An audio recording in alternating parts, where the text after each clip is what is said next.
Buenos días y sean todos y todas bienvenidos al Seminario Internacional de Sistemas Sociales, Redes y Complejidad. En esta edición nos complace anunciar una articulación inédita. Por primera vez el seminario se vincula formalmente con el Magíster en Análisis Sistémico aplicado a la sociedad de la Universidad de Chile, fortaleciendo lazos entre comunidades académicas y promoviendo investigaciones desarrolladas por los egresados y egresadas de este magíster. Esta colaboración busca enriquecer el diálogo desde una perspectiva latinoamericana situada y crítica.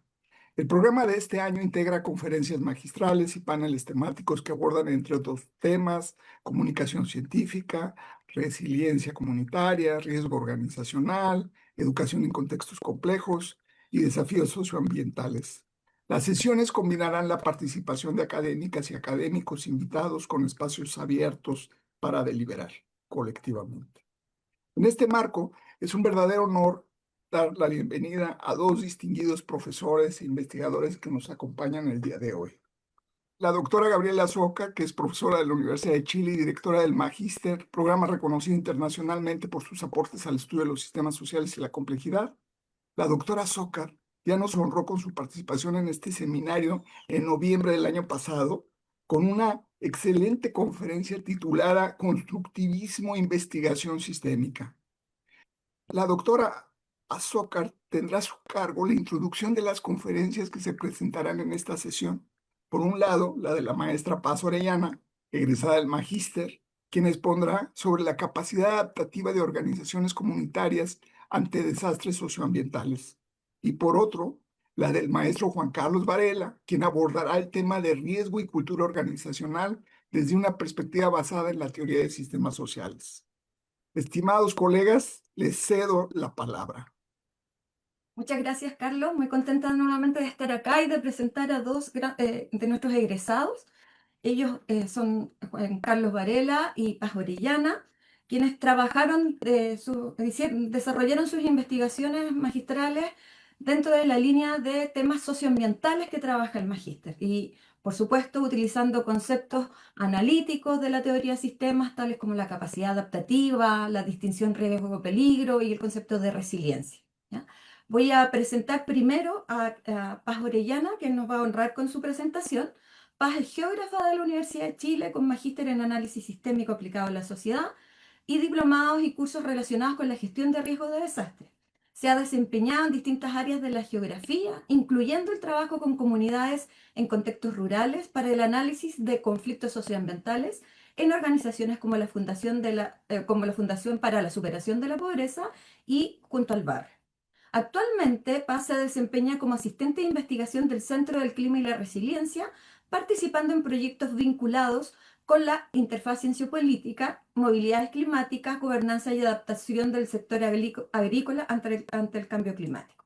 Paz nos va a presentar su investigación denominada Capacidad adaptativa de organizaciones comunitarias ante desastres socioambientales, el caso de la comuna de Bichuquén, región del Mar. Te dejo, Paz, con la palabra. Muchas gracias, Gaby, Carlos. Voy a proceder a compartir pantalla. Bueno, la investigación está enmarcada en un proyecto Fondesit, también liderado por la profesora Gabriela Socar, y fue desarrollada en 2023, 2022, 2023, y en 2023 salieron los resultados. Un poco para contextualizar cómo va a ser la presentación. Esta investigación evalúa el rol de las organizaciones comunitarias de Bichuquén en la preparación ante el riesgo de desastres socioambientales desde la memoria y capacidad de autotransformación para el desarrollo de la adaptación. Entonces, la presentación está dividida en 3 secciones, como de la presentación de la tesis, antecedentes, marco teórico, problematización, objetivos, metodología, y va a estar más basada en el análisis de los resultados de la investigación y las conclusiones que se desarrollaron. Entonces, un poco para contextualizar, en el marco internacional se revisaron distintos acuerdos internacionales, entre ellos DIRN, el marco de Hyogo de Sendai, donde se buscó observar cuál era el rol de la comunidad en la gestión de riesgo de desastre, si esto iba cambiando con el tiempo y si había una evolución en cómo se contemplaba el rol de la comunidad en enfrentar problemáticas desde la gestión de riesgo de desastre. Y se observó que había un cambio en el enfoque. Actualmente y desde ya hace décadas se observa el riesgo como una construcción social y la comunidad se observa como relevante para la preparación local porque tienen experiencias desde el territorio y también tienen un conocimiento que no se ve, por ejemplo, desde la institucionalidad. Y si bien existe una valoración actual de la comunidad, se observan falencias en cómo se puede operacionalizar su rol y su acción local. Entonces, no hay una claridad sobre cómo se puede implementar y vincular la acción del territorio y las organizaciones locales en la gestión de riesgo de desastre, vinculándolo con un nivel más institucional. Y en el marco nacional ocurre algo similar, o algo pasó, perdón. Ahí se observa, se ve la pantalla, sí, pues ya. En el marco nacional también se observa que hay una mayor relevancia a lo comunitario. De hecho, en Chile hay un cambio institucional en 2021 donde ONEMI pasa a ser SENAPRED, un servicio, y este servicio no solo contempla la respuesta ante emergencias y desastres, sino que también está enfocándose altamente en los procesos de preparación y de prevención de riesgo de desastre. Entonces, en este cambio de enfoque, ya la comunidad empieza a adquirir una mayor relevancia. Se observa la participación comunitaria y el desarrollo de capacidades a nivel local como un elemento fundamental para la gestión de riesgo de desastre, valorando esta experiencia local que existe desde las personas que habitan los territorios. Pero así como en el marco internacional, también existe como unas brechas en cómo se puede operacionalizar su participación. Si bien se indica que es importante vincularse con comunidades y se desarrollan procesos de capacitación, por ejemplo, cursos CERT que se desarrollan desde SENAPRED, no existe una claridad respecto a cómo la comunidad se puede vincular con la institucionalidad en los procesos de gestión de riesgo de desastre.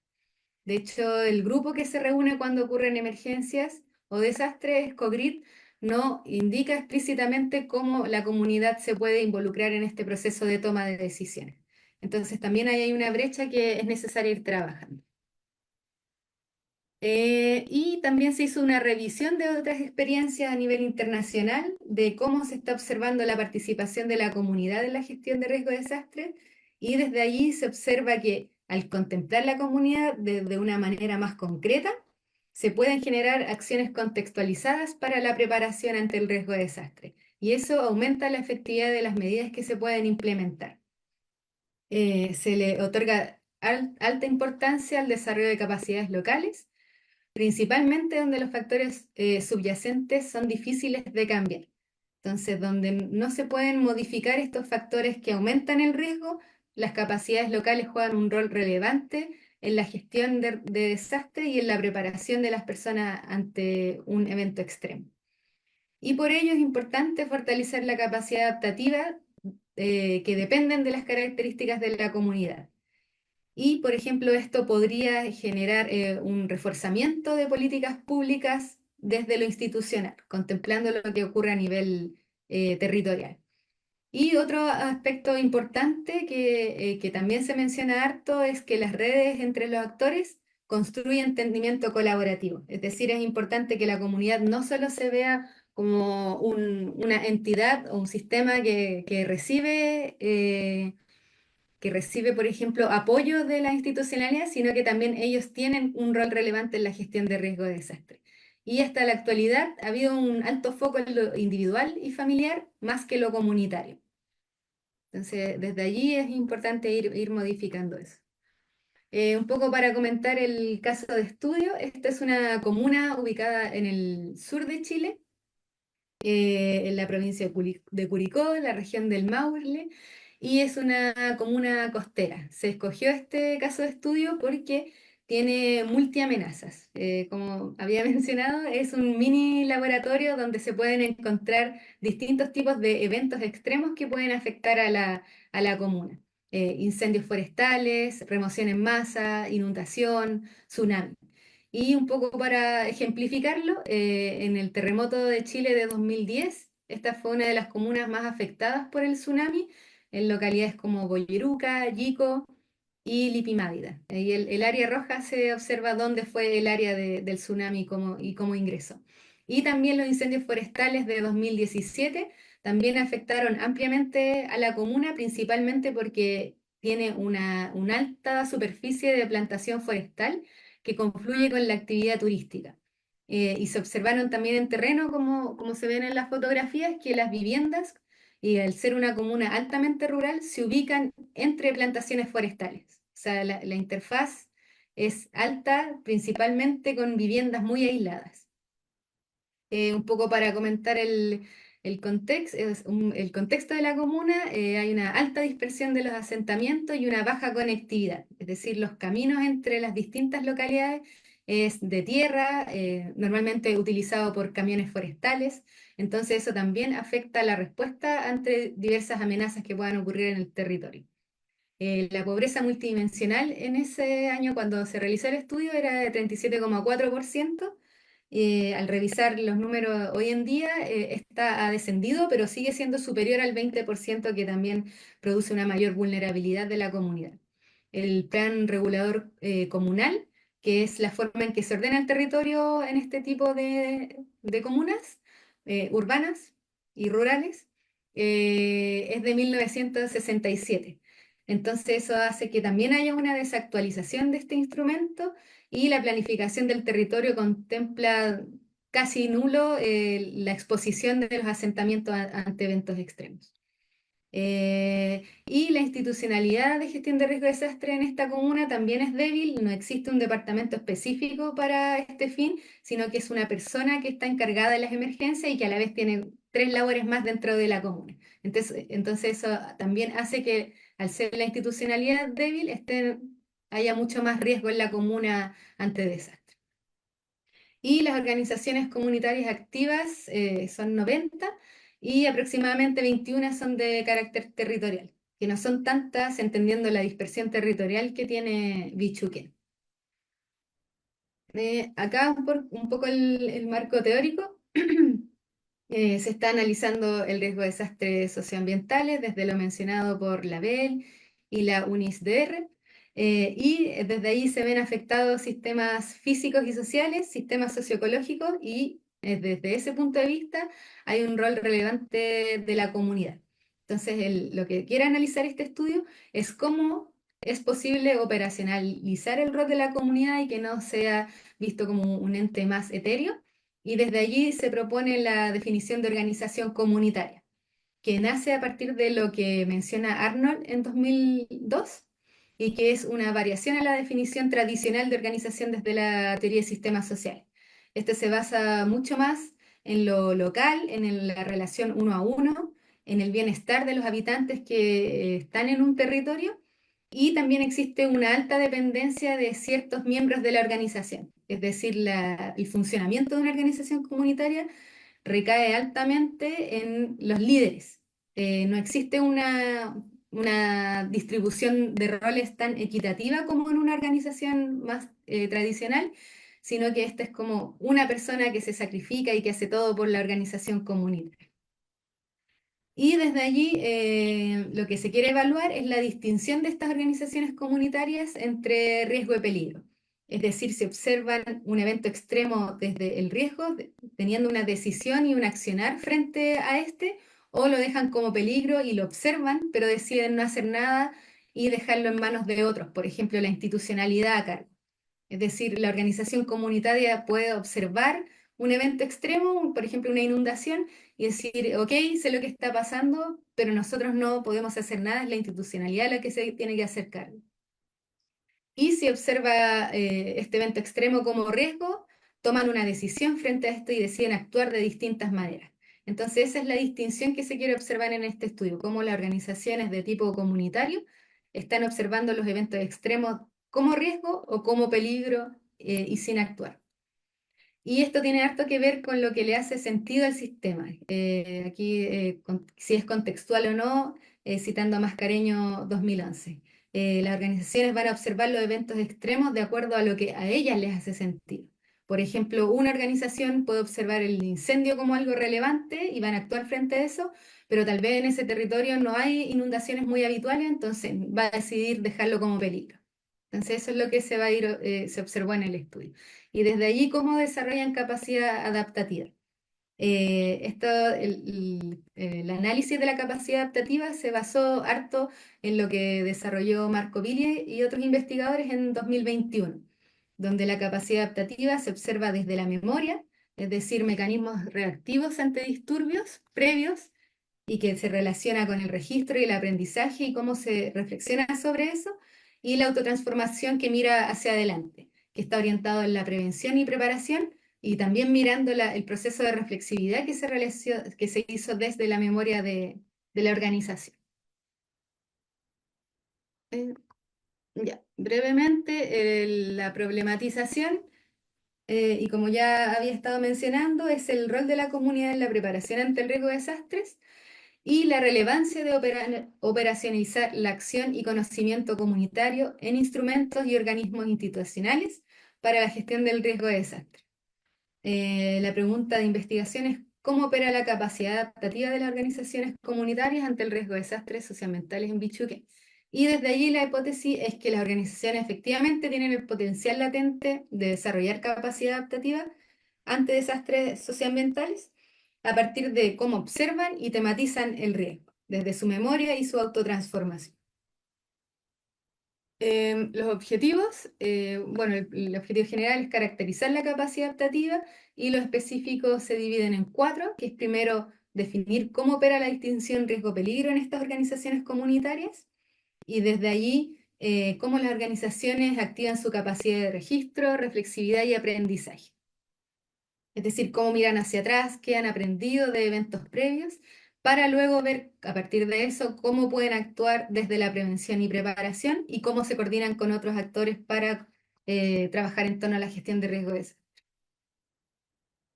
Respecto a la metodología, este fue un proceso analítico sistémico constructivista. Se realizaron entrevistas semiestructuradas, grupales e individuales a representantes de organizaciones comunitarias de Bichuquén. Y también se hicieron entrevistas semiestructuradas a agentes públicos y privados que tienen relación con la preparación ante riesgos de desastres en Bichuquén. Y estas entrevistas permitieron dar respuesta a los 4 objetivos planteados en la investigación. Y el procesamiento de la información se hizo a través del software Atlas-T, donde se analizaron las entrevistas.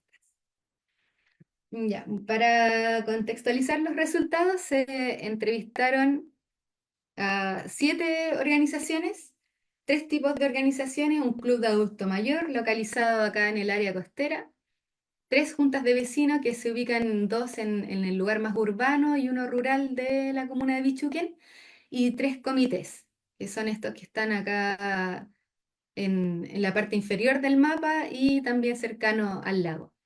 La diferencia entre estos tipos de organizaciones es su objetivo, que voy a profundizar un poco más adelante, pero los comités, que es Canelillo, La Punta y Uraco, nacieron desde la exposición que ellos tienen ante desastres, específicamente incendios forestales, a diferencia de la Junta de Vecinos y Club de Adulto Mayor, cuyo objetivo es otro.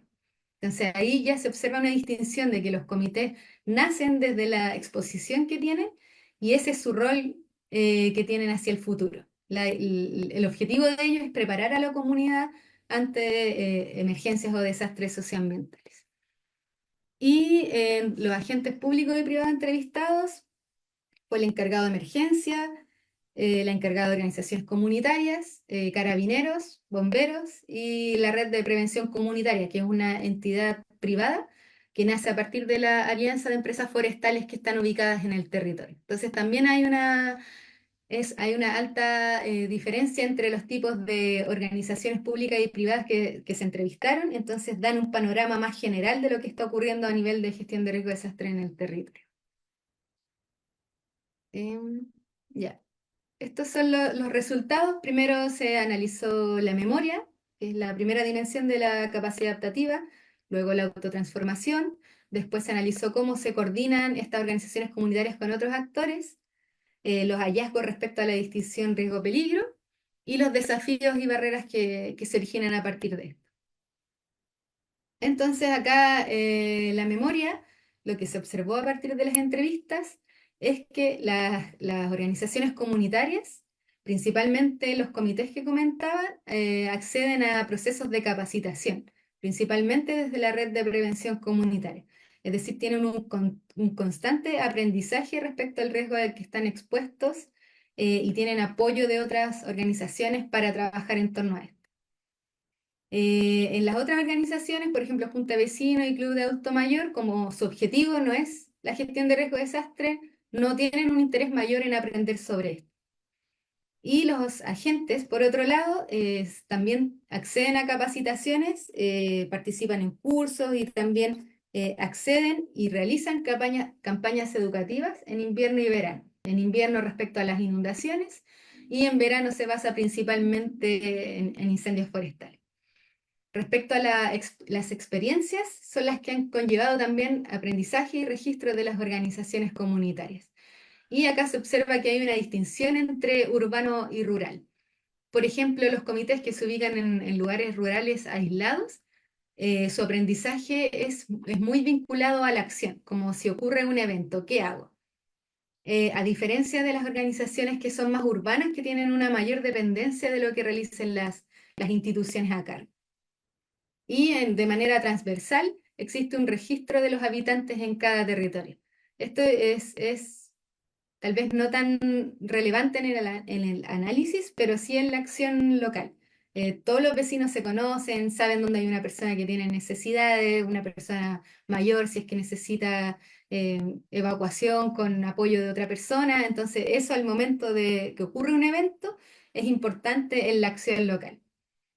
Y los agentes han tenido un alto aprendizaje respecto a la identificación de amenazas. En este caso, por ejemplo, Carabineros, que en las zonas urbanas tiene otro rol que conocemos nosotros. En las zonas rurales no solo está encargado de la seguridad respecto a delincuencia, sino que también cuando ocurre, no sé, un corte de luz y se cortan las comunicaciones, las personas acceden a ellos constantemente. Entonces, ellos recorren todo el territorio y tienen un amplio conocimiento de lo que ocurre en cada uno de los lugares. Y estos dos ámbitos han generado reflexividad en estos dos tipos de organizaciones.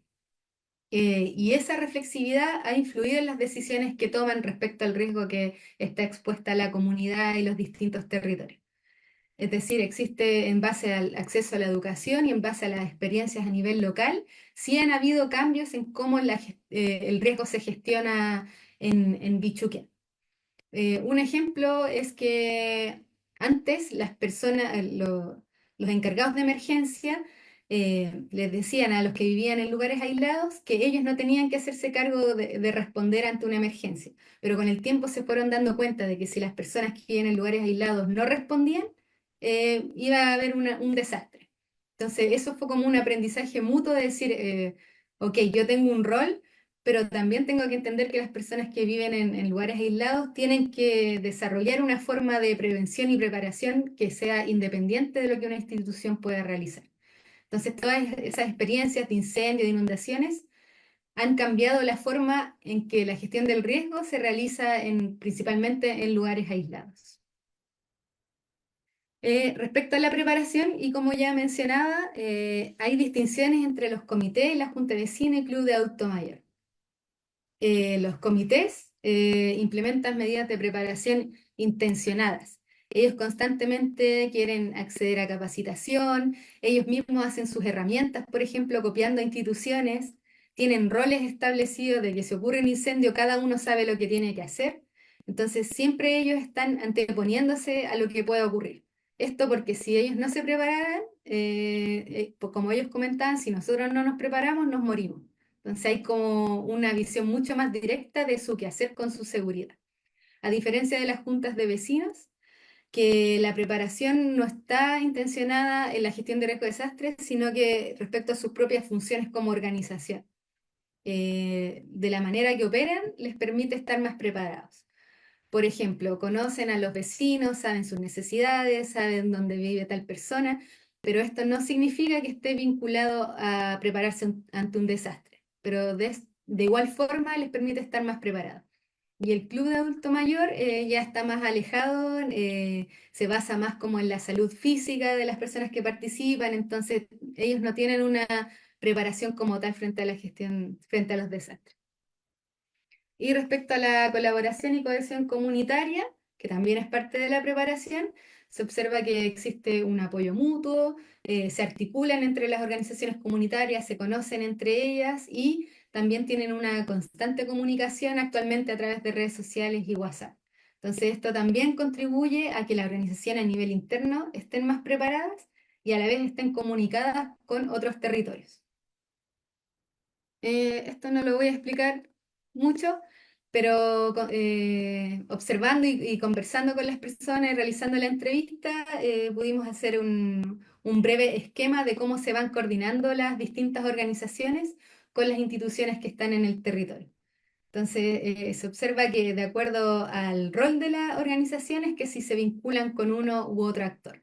Por ejemplo, los comités están muy vinculados a las empresas forestales. Hay una relación directa con ellos. Y también con la red de prevención comunitaria. No así, por ejemplo, la Junta de Vecinos, que como su rol, como mencionaba antes, no es la gestión de riesgo de desastre, tienen más relación con otro tipo de instituciones que, por ejemplo, están vinculados al municipio. Entonces ahí se puede observar una diferencia en cómo se van vinculando las organizaciones en el territorio. Y acá un poco el análisis de la distinción riesgo-peligro en el territorio. Una de las principales conclusiones es que las organizaciones comunitarias observan y actúan frente a los peligros del entorno de forma diferenciada, como ya venía mencionando, porque tienen diferentes observaciones respecto a los peligros. Esto les permite decidir si asumen los riesgos que perciben, anticipándose a probables daños, u optar por no ejecutar ninguna acción, manteniendo los desastres como peligros. Entonces ahí también se observa una distinción que hay entre las organizaciones y cómo la observación de segundo orden de los peligros es tratada y tematizada en cada una de estas organizaciones. Acá puse una cita que tal vez igual es importante, que es sobre los comités, y solo voy a leer la última. Dice, sí, todos apoyan al final. Es que yo aquí les digo algo y todos me apoyan. Si les digo vamos, vamos. Entonces, esto también da cuenta de cómo es una organización comunitaria. Es la persona que lidera esta organización la que pone los puntos sobre cómo va a funcionar. No es una organización relacionada a los miembros, sino que muy basada en un líder. Si yo estoy liderando, si las personas me escuchan, esta organización va a funcionar respecto a lo que queremos hacer. Otro aspecto importante es que, como mencionaba, por ejemplo, los comités están muy enfocados en trabajar incendios forestales. Y eso permite que estén vulnerables frente a otro tipo de amenazas que puedan ocurrir en el territorio. Por ejemplo, si ocurre una remoción en masa, no van a tener mucha idea de cómo actuar frente a ese evento. Pero aún así, la preparación específica ante incendios forestales le ha permitido estar preparados de manera interna frente a otros eventos. Entonces, por un lado es negativo que solo sepan trabajar en torno a una amenaza, pero a la vez positivo porque ha generado un fortalecimiento en las operaciones de la organización. Y acá en el esquema, trataba de un poco mostrar la relación que existe entre los organismos públicos y privados con las organizaciones comunitarias. Acá es importante distinguir que no es solo lo que los organismos públicos y privados indican a las organizaciones que tienen que hacer. Por ejemplo, ustedes tienen que prepararse, tienen que comprar insumos para, por ejemplo, no sé, primeros auxilios, por decir un ejemplo, sino que también las organizaciones comunitarias irritan a los organismos públicos y privados y les dan luces respecto a cómo debería gestionarse el riesgo de acuerdo a su experiencia. Entonces, entre los organismos públicos y privados, con las organizaciones comunitarias hay una constante irritación entre ambos e inciden en sus operaciones. Entonces, los organismos públicos y privados invitan a las organizaciones comunitarias a hacer acciones, pero si esto no genera resonancia, ellos pueden decir, no, sabes que esto no me hace sentido, nosotros no vamos a actuar de esta forma, o sí vamos a tomar esto y nos conviene como trabajar en esta línea. Entonces no es coercitivo de decir cómo esto es lo que se tiene que hacer en el territorio, sino que la experiencia del territorio también le da a la organización comunitaria pautas de cómo actuar frente a un evento. Y respecto a los desafíos y barreras, en las organizaciones comunitarias, como muchos saben, hay una baja participación y siempre depende de algunos liderazgos. Y en el caso de Bichuquén se relaciona mucho porque la población rural ha disminuido, porque las personas más jóvenes han migrado a otros lugares en busca de oportunidades, porque ya no se puede trabajar tanto en lo agrícola, porque la mayoría de los terrenos son actualmente forestales. Entonces, eso también ha, eh, eh, ¿cómo se dice? Fortalecido, ha disminuido la capacidad de las organizaciones comunitarias para trabajar en torno a la gestión de riesgo de desastre u otros ámbitos que necesiten gestionar a nivel local. Entonces, eso aumenta la dependencia solo hacia algunas personas.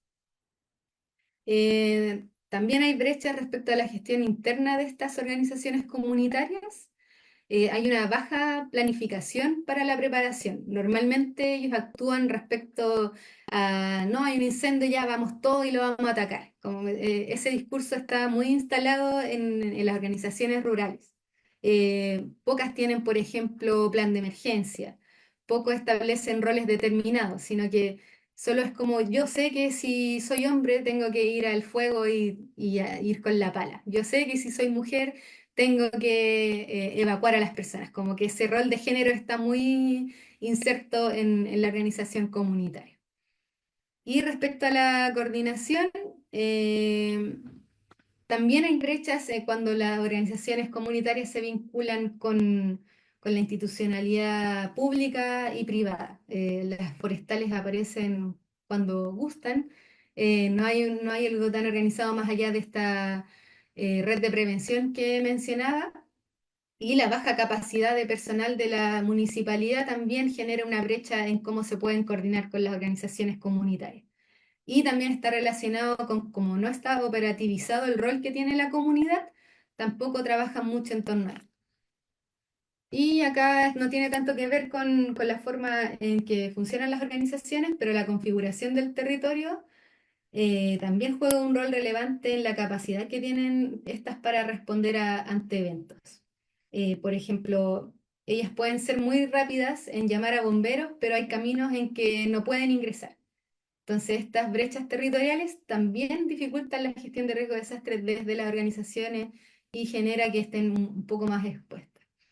Y el acceso a recursos también es una brecha, baja infraestructura, por ejemplo, agua, hay muchos lugares que no tienen agua, entonces al atacar incendios forestales no pueden acceder a estos. Y sobre las conclusiones, hay diferencia en la implementación de medidas de adaptación en memoria y autotransformación, de acuerdo a los tipos de organizaciones comunitarias y formas de liderazgo. Es decir, en un mismo territorio donde haya las mismas amenazas, la misma exposición, varía la forma en que las organizaciones pueden responder respecto a sus capacidades y sus propósitos. Hay una alta relevancia de la interacción entre agentes públicos y privados con las organizaciones comunitarias y también hay distintas visiones respecto a su participación. Por ejemplo, Carabineros considera que es muy importante que la comunidad esté vinculándose, pero no así, por ejemplo, las empresas forestales. Entonces, en la coordinación de las organizaciones comunitarias con otros tipos de agentes, también hay brechas respecto a la forma en que los agentes públicos y privados observan la participación de las organizaciones comunitarias. Hay brechas en operativizar la participación de las organizaciones comunitarias y hay foco en determinadas amenazas versus aprendizaje del sistema, que es lo que ya mencionaba antes, como muchas trabajan solo en función de incendios forestales y no observan que pueden estar expuestas a otro tipo de amenazas. Y el aporte de la experiencia y memoria local es muy relevante en el conocimiento científico. Y esto tal vez no solo sale de este estudio, sino que otros también que, como mencionaba Gaby, se han hecho en el Centro de Ciencia del Clima y la Resiliencia. Se puede generar mucho conocimiento científicos sobre cómo operan los fenómenos, pero lo que ocurre a nivel local y territorial genera muchas distinciones sobre cómo se puede actuar frente a distintos riesgos. Eso. Muchas gracias. Muchas gracias, Paz. Muy, muy bonita además la presentación estética, interesante y además un excelente ejemplo de cómo podemos utilizar estos conceptos de la teoría sistema en una observación empírica de un fenómeno concreto. Así que muchas gracias por compartir eso. Vamos a pasar inmediatamente a la presentación de Juan Carlos y al final hacemos preguntas para ambos, ¿ya? Juan Carlos Varela es sociólogo y magíster en análisis sistémico aplicado a la sociedad por la Universidad de Chile. Su trabajo se centra en el estudio de la resiliencia desde una perspectiva sistémica. Actualmente se desempeña como asistente de investigación en el Centro del Clima y la Resiliencia, donde colabora en el desarrollo del índice de resiliencia urbano al cambio climático. Anteriormente fue analista de métricas en la iniciativa internacional Race to Resilience, una campaña impulsada por la ONU para movilizar actores no estatales en la acción climática, mediante compromisos concretos en resiliencia. En este seminario compartirá parte de su investigación en el marco de esta campaña, analizando cómo distintas organizaciones están colaborando, están elaborando planes para incrementar la resiliencia en diversas regiones del mundo y cómo la variedad de estos enfoques permite observar la complejidad del concepto cuando se traduce en políticas de intervención. Te dejo, Juan Carlos, con la palabra. Muchas gracias, profesora Gabriela. Muchas gracias, profesor Carlos Paz, por esta oportunidad de presentar mi investigación. Y sin más, voy a compartir pantalla.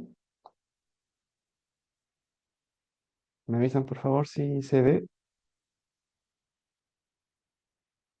No se Ahí ya ve. debería verse. Ahora sí, ahora se ve. Genial. Bueno, muchas gracias de nuevo por la oportunidad.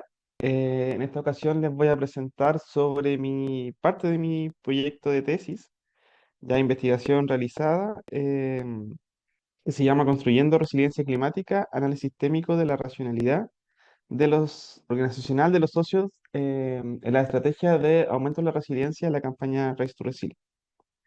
Voy a ponerme el cronómetro para no pasarme el tiempo. Bueno, esta investigación tuvo también una colaboración de mis profesores guía, que fueron el doctor Marco Billy y la doctora Roxana Borges. Por supuesto, de la profesora Gabriela Zócar, que también estuvo muy presente siempre dentro de esta investigación. Bueno, primero los antecedentes, el concepto de resiliencia. El concepto de resiliencia es un concepto bastante sistémico, eh, difícil de agarrar a veces porque es muy latente, no se manifiesta de forma muy clara. Y precisamente porque es una capacidad estructural de los sistemas complejos adaptativos para mantener cierto nivel de funcionalidad a pesar de experimentar perturbaciones. Es decir, es como una capacidad base de los sistemas, un poco para seguir existiendo eh, y como asimilando los cambios del entorno. Es una propiedad inherente tanto de los sistemas naturales como sociales y que les permite prosperar ante adversidades y, como les decía, cambios del entorno a través de atributos que promueven modificaciones internas. Entonces, como ven, es un concepto bastante sistémico en el sentido de que entiende que los cambios que se producen para la adaptación de los sistemas con el entorno son internos, o sea que son modificaciones o autotransformaciones internas con respecto a absorber o responder a los cambios, a las irritaciones, a los shocks o a las crisis. Un concepto difícil de agarrar, como les decía, y además, bueno, este concepto ha evolucionado en el tiempo. Es un concepto de larga data, tiene una base del latín que se llama resiliere, que significa como rebotar o volver al estado anterior. El siglo XIX empieza a tratarse mucho en temas de ingeniería, sobre todo ingeniería de barcos, ingeniería de metales, para volver o la resistencia de los metales para sufrir como calor o temperatura o viento, etcétera. Y ya en la década del 40, en el 50, empieza la ciencia social a tomarse el concepto, sobre todo la psicología, y empiezan a hablar sobre la resiliencia al trauma, la resiliencia de personas vulnerables, etcétera, Y de nuevo, sigue en términos de ingeniería, sigue viendo materiales resilientes, fierros resilientes, etcétera. Eh, pero el gran giro como hacia la complejidad y hacia adoptar el concepto en temas de complejidad es en la década del 70 con Holly y la idea de la resiliencia ecológica.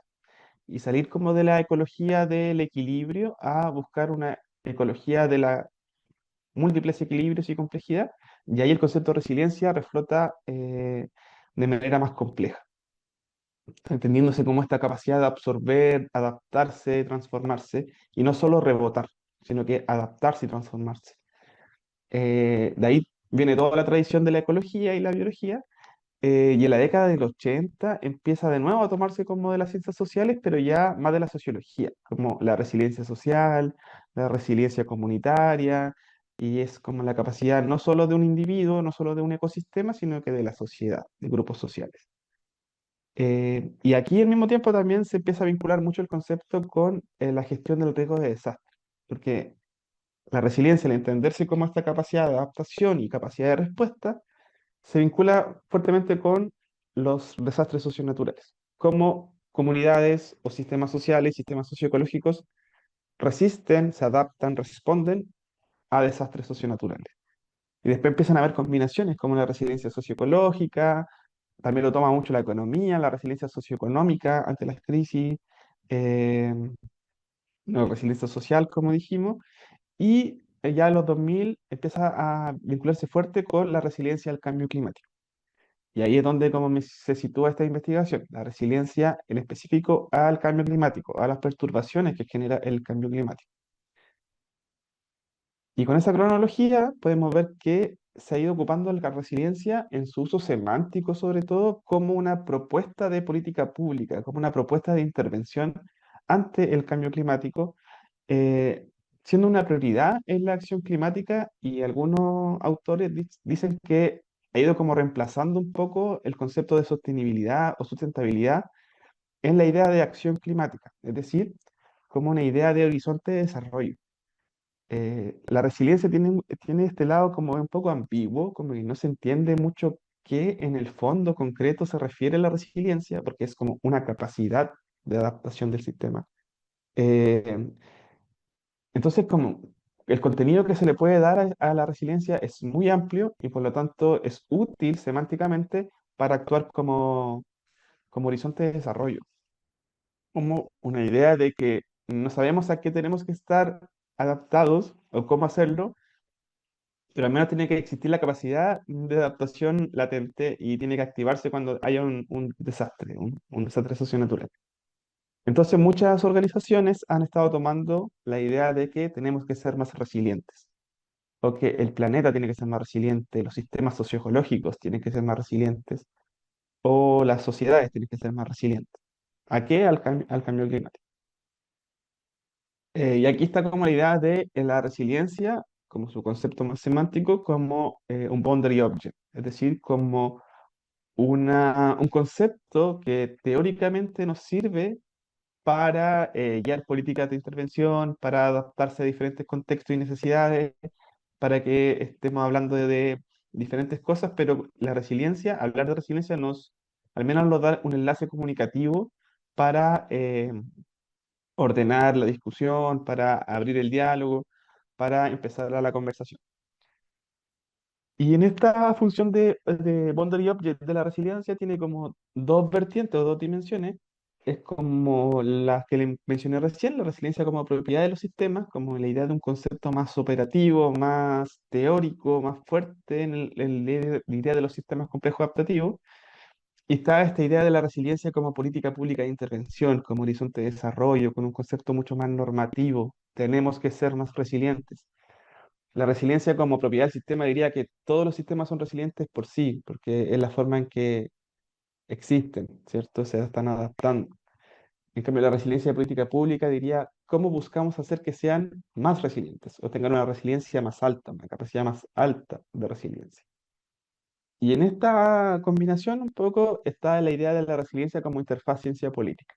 Es decir, cómo el concepto puede coordinar múltiples perspectivas desde la ciencia hacia la política. Y en esta idea de la interfaz ciencia-política es donde se sitúa también esta investigación. ¿Por qué? Porque, bueno, yo trabajé como analista de métrica en una campaña internacional que se llama Race to Resilience, donde el CR2, el Centro del Clima y la Resiliencia, forma parte como secretaría técnica de la organización, de la campaña, buscando hacer un marco de métricas para empezar a evaluar y cuantificar el aumento de la resiliencia de distintas organizaciones. Eh, Como les decía, entonces la campaña nace el 2021 con este objetivo de incrementar la resiliencia climática, que es un objetivo bastante normativo, bastante político de lo que es el concepto, y se agrupa con organizaciones no gubernamentales para unificar acciones de impacto.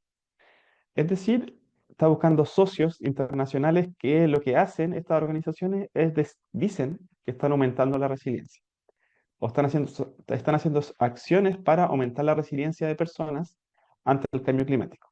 Entonces, lo que hace Resilient es las agrupa, las guía, por así decirlo, y reportan sus acciones, sus planes de aumento de resiliencia a la campaña, y la campaña evalúa de una manera en que dice, están aumentando tanto número de personas, de qué manera y de qué forma.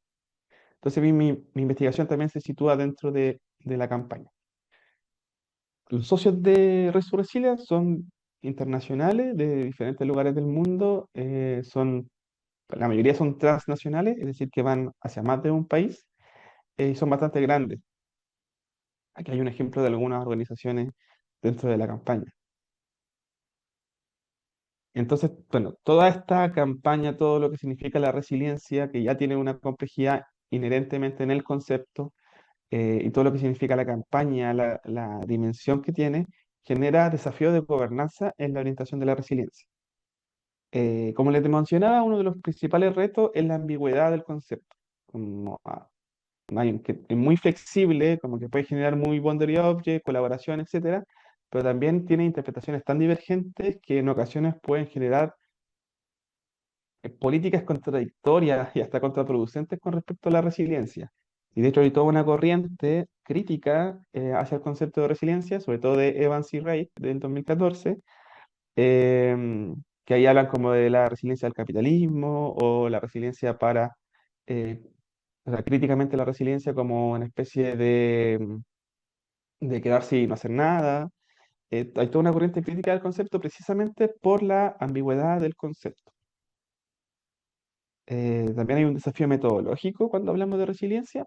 Si bien no todos los significados de resiliencia son lo mismo, por lo tanto la forma de medir la resiliencia tampoco va a ser la misma y va a depender de diferente el contexto, de la medida que se está haciendo para aumentar la resiliencia, de los indicadores que se estén ocupando, etcétera.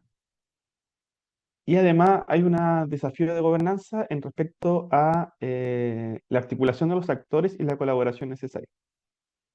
Y es decir, cómo ir a captar actores y colaboración de diferentes partes del mundo que se enmarquen dentro de la resiliencia.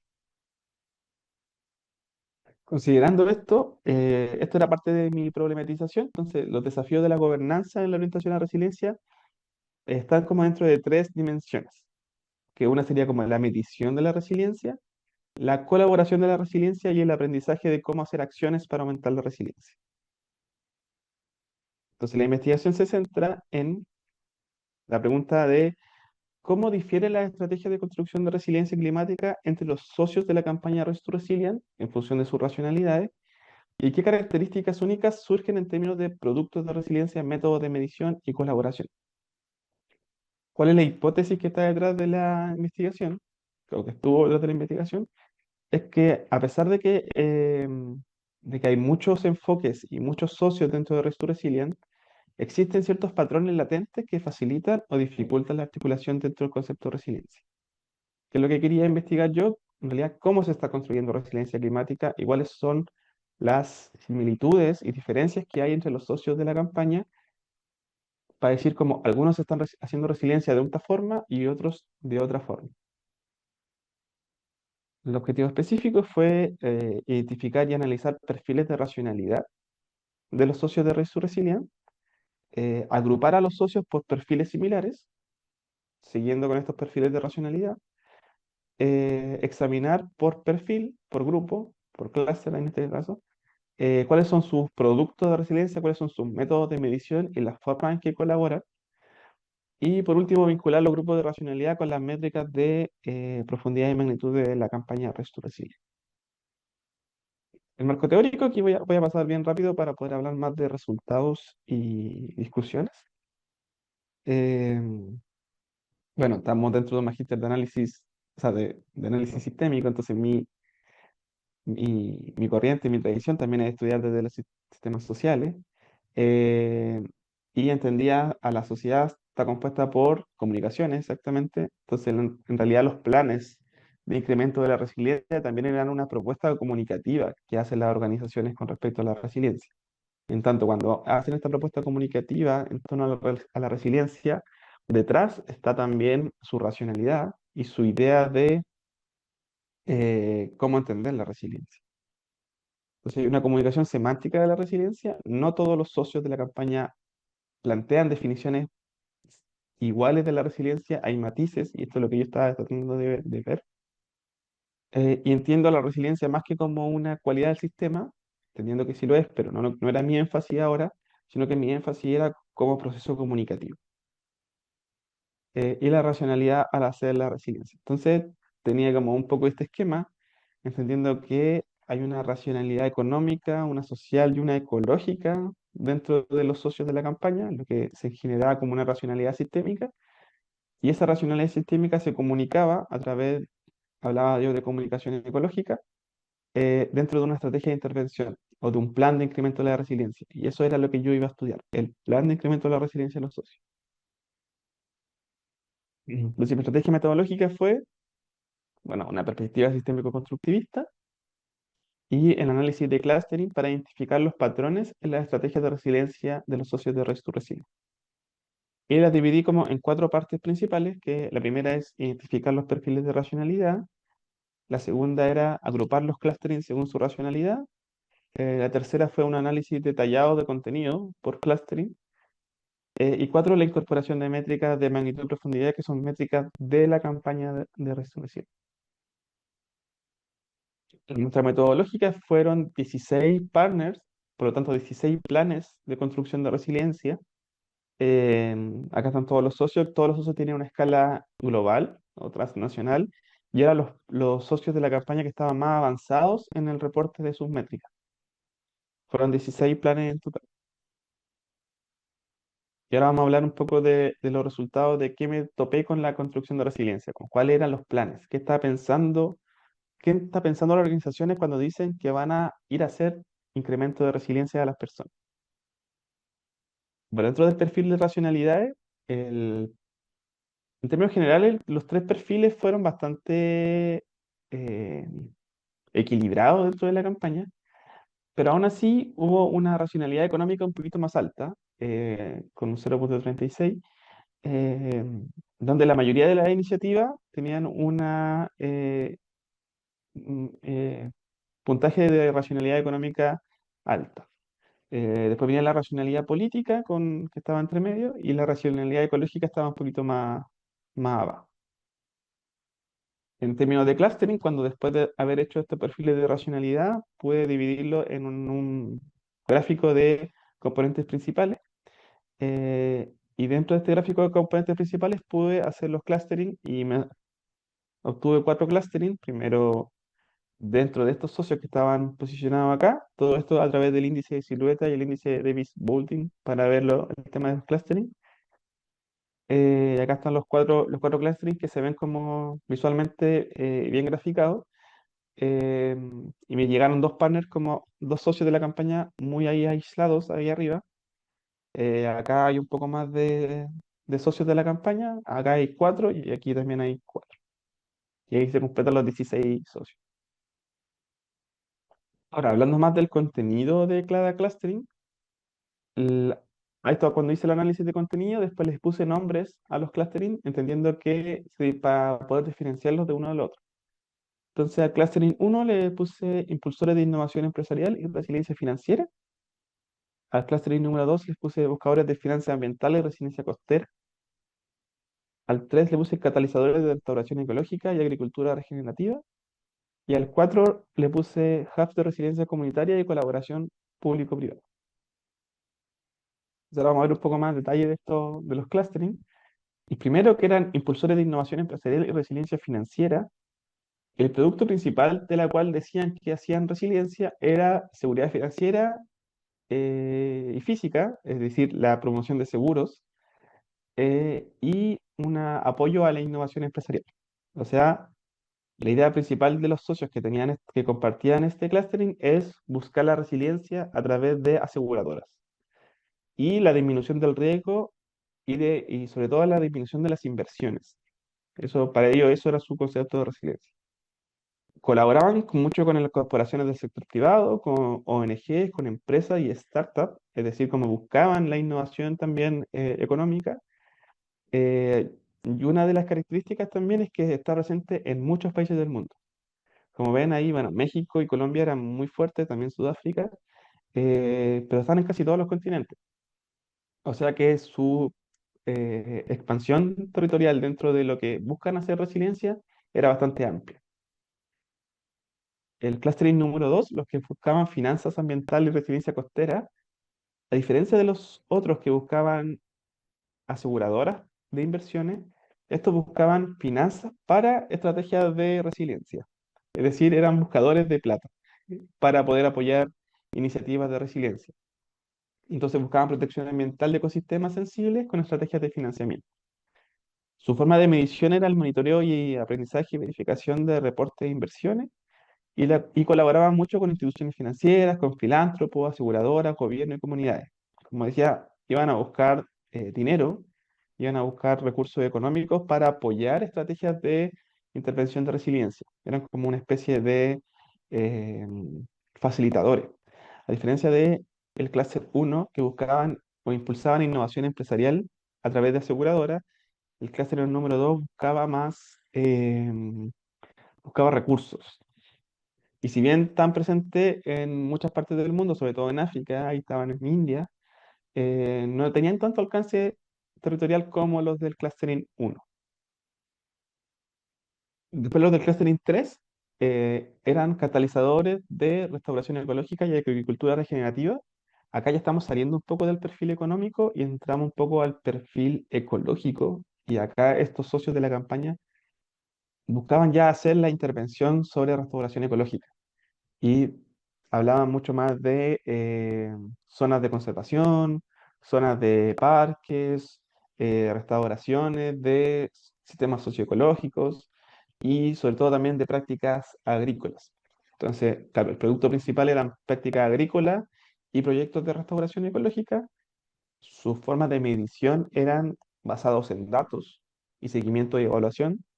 Acá no hablábamos de inversiones ni de aseguradoras, sino que ya eran más datos de si se estaba restaurando o no lo que estaban interviniendo.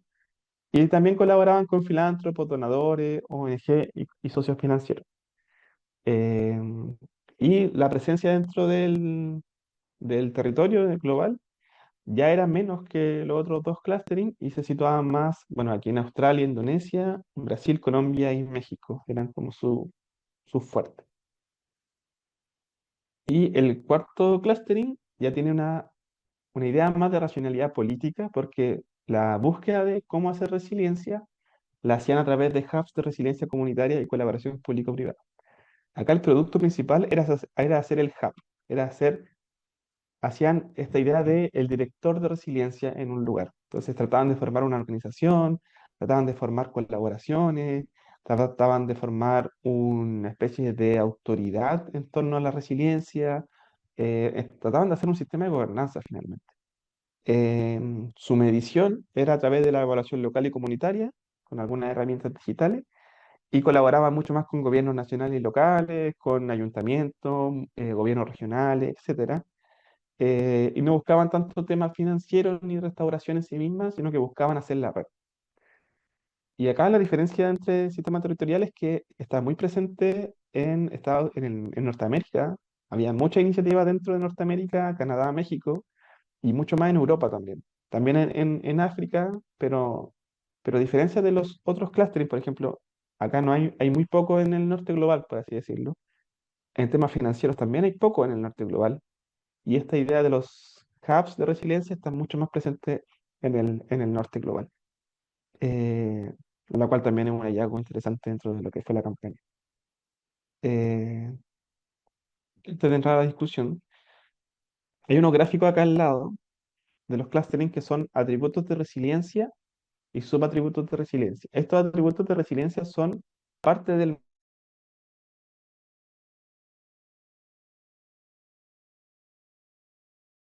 7 atributos.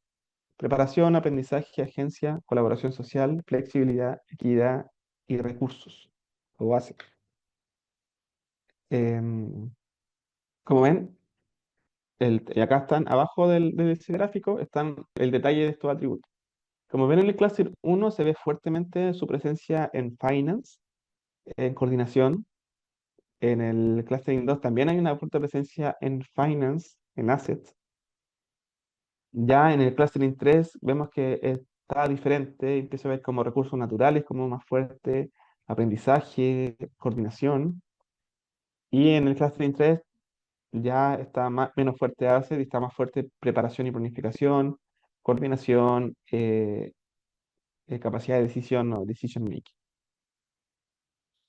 Bueno, entrando a la discusión, eh, integración de racionalidades, entendemos o se completó la idea de que hay diferentes racionalidades al entender y comprender la resiliencia, además de aplicar este concepto a la intervención de aumento de la resiliencia. Existen dentro de la campaña diferentes racionalidades que de alguna manera igual se integran. Eh, la mayor idea de aumento de resiliencia está en la innovación financiera, o sea, hay dos clustering que tienen una racionalidad económica fuerte. Por lo tanto, y la otros dos clustering también tenían herramientas financieras, por lo tanto, la idea de la herramienta financiera dentro del aumento de resiliencia es algo que es compartido, al menos por los socios de la campaña. Hay un desafío de medición latente. eh, si bien hay diferentes formas de medir por clustering, toda la idea de la investigación me costaba mucho llegar a algo más concreto de cómo medían su intervención. Siempre era muy ambiguo, siempre eran como datos o ya tenemos nuestra estrategia de medición de monitoreo, pero siempre era como muy amplia, muy poco detallada, y bueno, y explícitamente habían respuestas sobre que había un desafío en la medición de la estrategia. Y que también quería discutir sobre el balance normativo y pragmático de la resiliencia en temas de el equilibrar los objetivos. Como la campaña busca, o cuando hablamos de resiliencia también buscamos, tenemos un horizonte normativo que es que las comunidades, que las personas más vulnerables tengan más herramientas para responder y adaptarse a los cambios del entorno, pero cuando se volvemos a algo pragmático de cómo realizar esas intervenciones, el tema financiero reflota muy fuerte, y los términos de medición también reflotan muy fuerte, lo cual hay que tener una balanza, un poco de equilibrio entre esta idea de horizonte normativo con la ejecución misma de los planes de aumento de la resiliencia. Y bueno, esa era mi presentación, espero no haberme pasado en el tiempo, espero que haya sido como clarificadora, y yo siempre abierto a hablar de resiliencia, que es como mi tema general de investigación. Muchas gracias por la oportunidad. Muchas gracias, Juan Carlos, a ti por tu clara también presentación y también, igual que como la presentación de Paz, yo creo que son dos muy buenos ejemplos de cómo la teoría de sistemas nos permite también el análisis de fenómenos más concretos, empíricos, ¿no? Y tiene esa capacidad analítica que subyace a la teoría, permite además como el análisis de fenómenos complejos como lo que han presentado nuestros dos egresados hoy, ¿ya? Eh, si hay, o sea, entiendo que podríamos recibir algunas preguntas de la gente que está viendo, nos está viendo en vivo, pero yo por mientras tengo dos preguntas que hacerles a ambos, van dirigidas, ¿no? Una, eh, pensando que en el ámbito como de los estudios socioambientales, ¿no? Como los que ustedes están aquí presentando, y donde lo socioecológico emerge como un concepto, ¿verdad?, relativamente nuevo dentro de la teoría de sistemas y también con ciertas controversias en su uso, porque nos lleva más allá de pensar la sociedad en términos de comunicación, también nos lleva a pensar cuál es su vínculo con el entorno ecológico, ¿no? Y entonces, a partir de los resultados de sus investigaciones, ¿cuál es el potencial que ustedes ven para el análisis de fenómenos socioecológicos del aparataje conceptual que utilizaron, ¿verdad?, en sus investigaciones? ¿Ya? Y la otra tiene que ver con lo contextual, tanto en la investigación de Paz, ¿ya?, como en la de Juan Carlos Paz, nos muestra un análisis de un territorio, ¿no?, de un territorio con sus características propias, con un territorio además que tiene, que es multiamenaza y que tiene distintas formas de reaccionar, ¿verdad?, frente a ello, y que donde la distinción riesgo-peligro opera de manera contextual también. Y Juan Carlos nos muestra un análisis contextual de las formas, de la racionalidad, ¿no? De cómo se aborda un concepto tan potente como la resiliencia desde los propios, digamos, organizaciones que están, ¿cómo se llama?, detrás de esta campaña, ¿no? Nos muestra distintas formas de pensar la resiliencia contextualmente. Entonces, ¿qué desafíos, ¿no?, implica el análisis contextual de estos problemas? Porque es complejo pensar que tenemos un aparataje conceptual, ¿verdad?, que tenemos que aplicar, pero que también tenemos que, en el fondo, potenciar la diferenciación de las particularidades, ¿no? Entonces, hay un concepto que es relativamente concreto u homogéneo que tenemos que aplicar para, en el fondo, diferenciar estas particularidades. Entonces, como cuál es ese, qué desafíos implica analíticamente, ¿no? En términos analíticos, ese ejercicio. Cualquiera de los dos pueden responder las dos, una, no, como quieran. ¿Quién quiere empezar? Dale, JC, si quieres. Bueno, bueno, gracias por la pregunta. Con respecto al potencial del enfoque de sistemas sociales para estudiar los sistemas socioecológicos o en realidad los temas socioambientales en general, yo diría que son por dos lados el potencial. El primero que lo veo como en un uso pragmático, quizás más semántico. Compartimos como muchos conceptos con ciencias como la ecología, como hasta la eh, economía, con la ingeniería a veces, dentro de la teoría de sistemas, y que permite generar un diálogo y que yo pueda presentar estas investigaciones en otros contextos que no sean las ciencias sociales y que alguien me entienda de alguna manera. Como que puede que los conceptos significan cosas diferentes, o podrían significar cosas diferentes, pero ocupar la misma semántica ya nos permite entrar en diálogo. Y eso creo que es muy rico de la teoría de sistemas sociales, como su forma o su potencial inter y transdisciplinario para llegar a otras ciencias, otras disciplinas y poder conversar lo mismo. Y los temas socioambientales tienen además como esta idea de la comunicación ecológica que es muy interdisciplinaria, muy transdisciplinaria. Entonces, estudiar los sistemas ambientales con teoría de sistemas nos permite dialogar con otras ciencias. Y en temas más analíticos, más operativos, eh, bueno, no es porque haya hecho el magíster y esté estudiando aquí, pero siento que es muy pertinente, como que calza muy bien estudiar sistemas socioecológicos con teoría de sistemas sociales, como que además de que podemos conversar y hablar, siento que términos como resiliencia, no solo comunicación, sino que también acoplamiento estructural o la diferencia sistema-entorno, nos sirve como para ir a aplicar y ir a ver los fenómenos socioambientales desde esta perspectiva. Creo que es bastante útil. Los desafíos, o al menos el desafío que me tocó a mí, es como en cuándo cierro el tema de la complejidad, porque para mí siempre era como, me está quedando como algo fuera. eh, o sea, yo entiendo teóricamente que uno no puede abordar toda la complejidad, eso es imposible, pero también uno se genera como frustraciones, limitaciones al decir como llego hasta aquí, pero ¿qué pasa si estoy dejando algo que es importante fuera? Y creo que la teoría de sistemas sociales tiene ese potencial de como querer abarcar muchas cosas, porque tiene el potencial de hacerlo, pero tiene al mismo tiempo la idea de que te está diciendo como, no, no puedes, como que es imposible, como que la complejidad tiene esa característica que yo no puedo ir a entender y comprender todo y tengo que de alguna manera buscar particularidades y enfoque. Yo creo que en ese sentido lo importante es ser transparente al menos y decir como mi investigación tiene este enfoque particular, va a buscar ciertas particularidades, voy a dejar cosas fuera porque así es la cosa y ser transparente en ello y tratar de buscar las potencialidades suficientes para volver de nuevo a lo que decía, dialogar con otras ciencias, dialogar con otras personas y podamos seguir como siendo comunidad científica y buscando como revelaciones o cosas útiles para seguir haciendo política pública o ciencia o lo que sea. Por ahí iría mi todo. Muchas gracias, Juan Carlos. Muy interesante tus reflexiones. ¿Paz?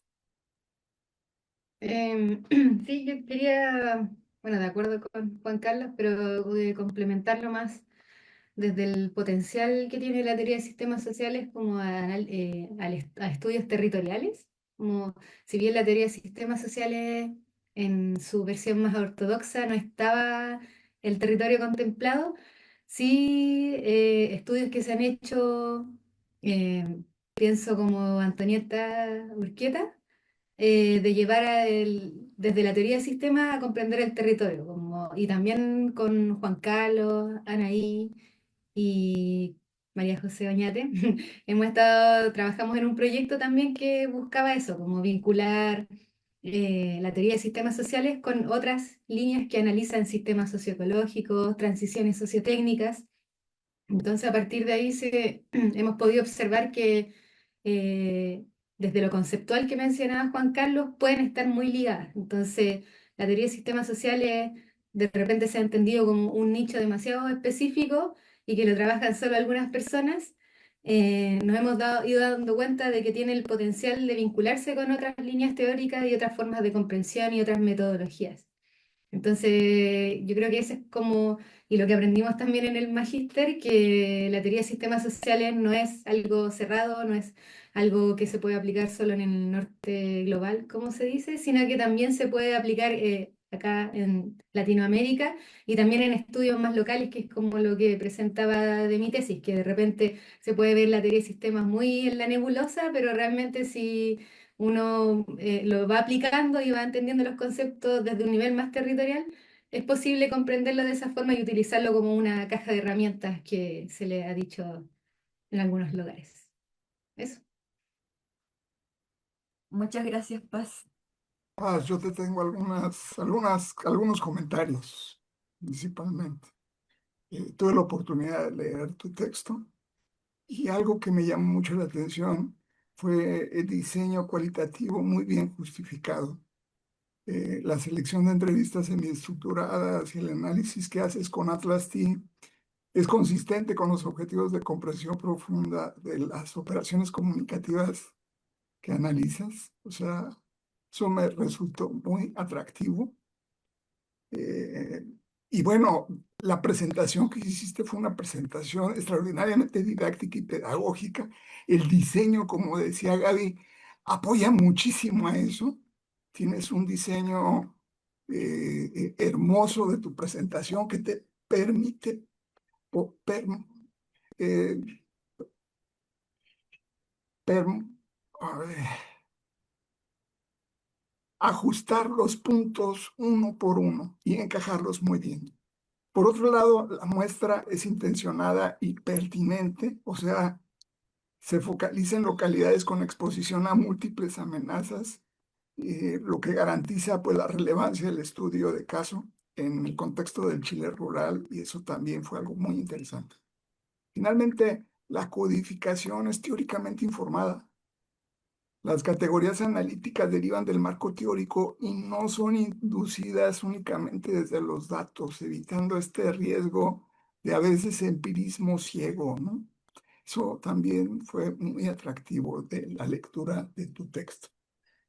¿Tenemos alguna pregunta externa de Lisa Sánchez Ponce que dice, es para ti, dice, no se corre el riesgo de una sobreatribución teórica, pues a veces se sobrecarga de significados sistémicos, autopoiesis, memoria, distinción, riesgo, peligro, a comunidades como la de Bichuken? que podrían no operar bajo tales lógicas diferenciadas, al menos no en la forma que la teoría supone. No sé si podrías contestarla y explicar un poco la perspectiva, ¿no? Mm, La pregunta va como que tal vez el análisis estaría un poco enceguecido por la teoría de sistemas, como ya.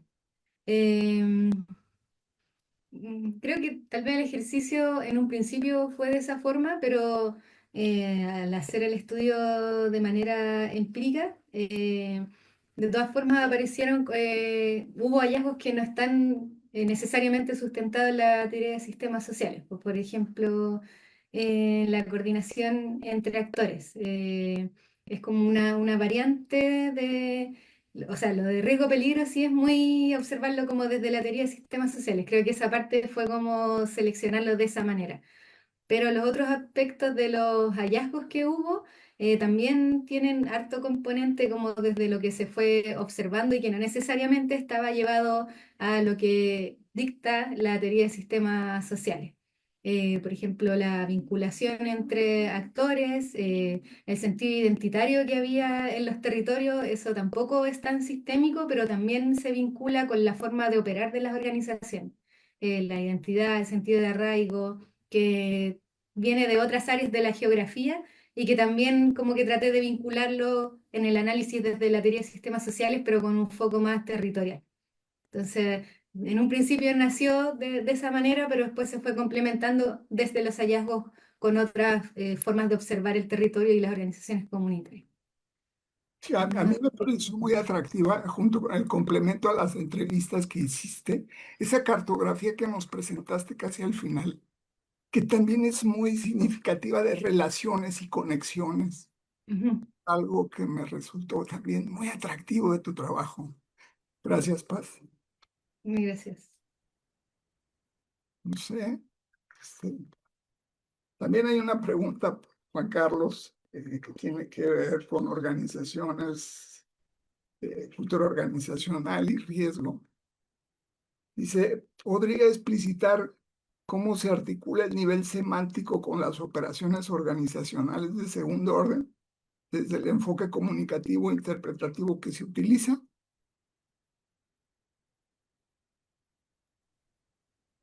Una pregunta bastante teórica. Yo diría que el uso semántico es una especie de una oferta de sentido, ¿cierto? Como una especie de oferta de sentido comunicativo. Y como las organizaciones tienen esta idea de que la base de su operación es a base de la toma de decisiones, una decisión con otra decisión, ¿cierto?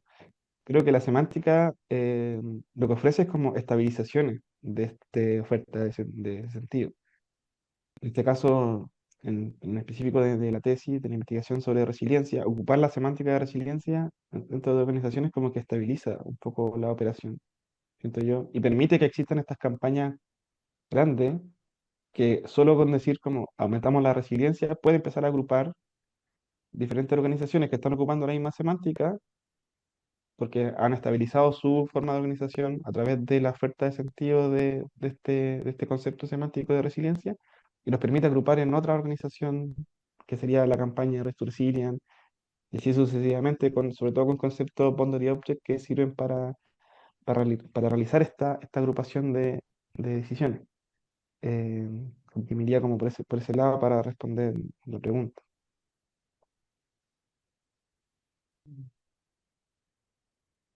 Gracias. Hay otra pregunta de René Dolate Alveal. Dice, me gustó mucho la exposición de Paz. Presenta un análisis cualitativo riguroso en un contexto muy interesante. ¿Podrías imaginar una siguiente fase cuantitativa a lo que ya desarrollaste? ¿Cómo sería o cómo lo imaginas que sería? No soy tan cuanti, pero quizás, claro, me imagino que tal vez puede ser un próximo paso, como este estudio era muy localizado, como en un laboratorio muy pequeño, eh, podría como extrapolarse como un estudio más regional y comparativo. Entonces, tal vez ahí el recurso como de entrevista tan minuciosa no es tan factible como para analizarlo desde un territorio más amplio. Entonces, tal vez desde ahí se puede realizar como un instrumento más cuantitativo que permita recoger estas especificidades que se observaron a nivel local. Como yo creo que sería interesante comparar y que también en una parte del estudio sale como la distinción que hay entre cómo operan las organizaciones comunitarias en gestión de riesgo desde los sectores rurales y urbanos, entendiendo como que en sectores urbanos hay muchos más recursos, hay mucho más acceso a vincularse con los municipios, por ejemplo, la conectividad es mucho mayor, entonces esas distinciones que hay en las posibilidades del rol de las organizaciones comunitarias en la gestión del riesgo de desastre, es interesante igual de observar y que desde este estudio más cualitativo no se puede observar. Como tal vez eso puede ser una buena herramienta para ir profundizando en el rol de las organizaciones comunitarias en este tema. Juan Carlos, yo tengo un comentario que me parece central y que no te hice, pero que me parece muy importante. El estudio que hace se centra en una organización pública relevante, ¿no? La UNEMI, lo que permite observar, digamos, como las dinámicas de comunicación del riesgo en una institución encargada precisamente de gestionarlo. Esto genera una especie como de doble observación organizacional que enriquece mucho el análisis que haces, pero ¿tú cómo ves eso? Em, y de todas formas, como en este caso de ONEMI y Senapred, entregan más como el marco de acción, más que ser una institución tan ligada a lo que ocurre en el territorio. Entonces, como Senapred entrega las bases, pero no tiene un rol tan significativo en lo que ocurre en el territorio. Y de hecho, tal vez esa es como una de las falencias que existen, porque a nivel institucional macro se generan ciertos lineamientos que no se condicen con lo que ocurre a nivel territorial, po. Y es también lo que está ocurriendo con la ley marco de cambio climático, que existe una exigencia a nivel local de desarrollar ciertos instrumentos, pero no se entiende también lo que está ocurriendo en el territorio y cómo esos instrumentos pueden realmente llevarse a cabo. Entonces, hay como una dualidad entre la exigencia de lo que se debe hacer desde el nivel central, que en este caso es Senapred, en el sentido de los instrumentos de gestión de riesgo de desastre, y lo que realmente ocurre a nivel local y los actores que están involucrados en esto y las posibilidades que tienen de llevarlo a cabo realmente. Juan Carlos, contigo pasa algo similar, ¿no? Claro, claro. Yo diría como que se me viene a la mente la idea de la metagobernanza, como la observación de, de cómo se está haciendo o se está intentando gobernar diferentes observaciones. eh, o la investigación tendría como ese punto de observación, ¿cierto? Como observar a alguien que está intentando articular observadores. Y eso es lo rico también de la teoría de sistemas, que permite ir a entrar a estas complejidades. Muy bien. Oh, pues excelente. Gaby. Nada, yo creo que es momento ya de ir cerrando, ¿no? Y agradecer nuevamente a Juan Carlos y a Paz. Yo creo que, bueno, fueron unos excelentes estudiantes, ¿verdad? Y además mostrar también que han seguido trabajando en estos temas, o sea, eh, que el aprendizaje, digamos, que desarrollaron a partir de sus investigaciones de magíster les ha permitido también seguir investigando en temas socioambientales, socioecológicos y ir desarrollando, digamos, su capacidad analítica en otros contextos, ¿no? Esperamos además que ambos sigan una línea académica, ¿no? Hay muchas conversaciones con ellos para que prontamente empiecen a postular a estudios de doctorado, así que fuerza con ello y todo el ánimo. Y Carlos, agradecerte, por supuesto, el espacio que nos estás brindando. No, para el Seminario Internacional de Sistemas Sociales, Redes y Complejidad, fue un verdadero placer tenerlos como invitados. Fue un gran gusto escuchar investigaciones brillantes, valiosas, interesantes, pedagógicas, ¿no? Esas explicaciones que dieron fue muy, muy atractivo poderlas escuchar. Muchas, muchas gracias. Muchas Muchas gracias, gracias. Carlos.